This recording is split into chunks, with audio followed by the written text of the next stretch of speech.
আমাদের অত্যন্ত গুরুত্বপূর্ণ স্থান হচ্ছে আমাদের সুপারমার্কেটের সামনে এবং আমাদের জেলা মডেল মসজিদ মোড়। তো এখান থেকে কিছুটা পূর্বে আসলে আপনার এখানে আমাদের নোয়াখালী জেলা প্রশাসকের কার্যালয় মানে ডিসি অফিস। এটা হচ্ছে আমাদের ডিসি অফিস, নোয়াখালীর সবচেয়ে গুরুত্বপূর্ণ একটি অফিস। পাশে হচ্ছে আমাদের নোয়াখালী জেলা মডেল মসজিদ। নোয়াখালী জেলা মডেল মসজিদের সামনে আমাদের এখানে জল তরঙ্গ, এটা বসার খুব সুন্দর একটা স্পেস।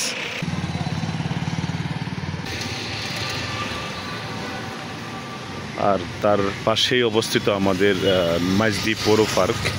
পৌর পার্কের সামনে অসংখ্য ফুচকা চটপটির দোকান এবং বিভিন্ন কফি শপ। মাইজদি পৌর পার্কে প্রবেশের রাস্তা।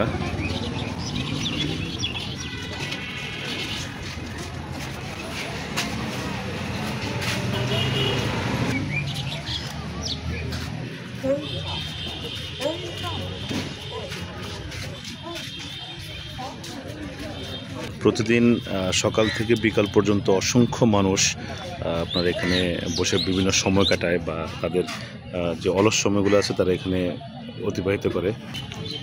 প্রচুর মানুষ। মাইজদি পৌর পার্কের সবচেয়ে আকর্ষণীয় স্থান মানে সবচেয়ে জনপ্রিয় স্থান হচ্ছে আমাদের ক্যাফেটেরিয়ার সামনে ক্যাফেটেরিয়া। আগে প্রচুর কচুরিপানা ছিল এই দিঘিতে, এখন শাপলা ফুল, চারিদিকে শাপলা ফুলগুলো যখন ফুটবে অত্যন্ত সুন্দর লাগবে। তার পাশাপাশি যদি নৌকা বিভিন্ন বোট থাকে তাহলে আরও সুন্দর লাগবে। পৌর পার্কে সারাদিন প্রায় অসংখ্য মানুষ ঘোরাঘুরি করে।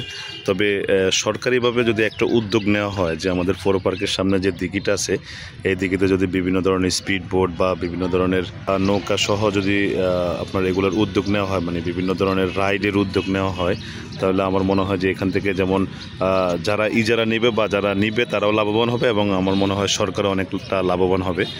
তো কর্তৃপক্ষ আশা করি খুব শীঘ্রই এটা নিয়ে একটা উদ্যোগ গ্রহণ করবেন, কারণ হচ্ছে মানুষ যখন ঘুরতে আসে তখন তারা কিন্তু এগুলো উপভোগ করতে পারবে। বিভিন্ন ধরনের নৌকা বা বিভিন্ন ধরনের রাইডগুলো যেগুলো আছে বা বিভিন্ন ধরনের বোট তারা এখানে এনজয় করবে। বিশেষ করে বাচ্চারা যারা আছে তারা অবশ্যই এখানে খুব উপভোগ করতে পারবে। তো কর্তৃপক্ষ খুব শীঘ্রই একটু সুদৃষ্টি দিবেন আমাদের মাইজদি পৌর পার্ক সংস্কারের পাশাপাশি আরেকটা জিনিস নজর দেওয়া উচিত প্রশাসনের, যে সেটা হচ্ছিল অশ্লীলতা, শালীনতা বজায় রেখে যেন পার্কে মানুষ আসে এবং তাদের সময় স্পেন্ড করে। কারণ আমরা একটা সমাজে বসবাস করি বা আমরা যারা ভাই বন্ধু বা কারো পরিবার নিয়ে আসে এখানে। পার্কে অসংখ্য গাছগাছালি চারপাশে, আর পাখির কিচিরমিচির শুনতে হলে আপনাকে অবশ্যই বিকালবেলা আসতে হবে। অসংখ্য পাখির কিচিরমিচির। ছোটোখাটো ক্ষুদ্র ব্যবসায়ী ব্যবসা করে এখানে জীবিকা নির্বাহ করে পার্কে প্রতিদিন। নোয়াখালীতে ভালো কোনো পর্যটন স্পট নাই, তাই আশা করব যে এটাকে আপনারা পর্যটন কেন্দ্র হিসেবে গড়ে তুলবেন এবং পর্যটন কেন্দ্র হিসেবে গড়ে তুলতে পারলে আমাদের যেমন সরকারের রাজস্ব আয়ও হবে এবং আমাদের দেশের মানুষ অনেক ভালোভাবে মানে সময়টা কিছুটা ভালো সময় উপভোগ করতে পারবে বলে আশা করি। ভিডিওটি ভালো লাগলে অবশ্যই শেয়ার করে দেবেন।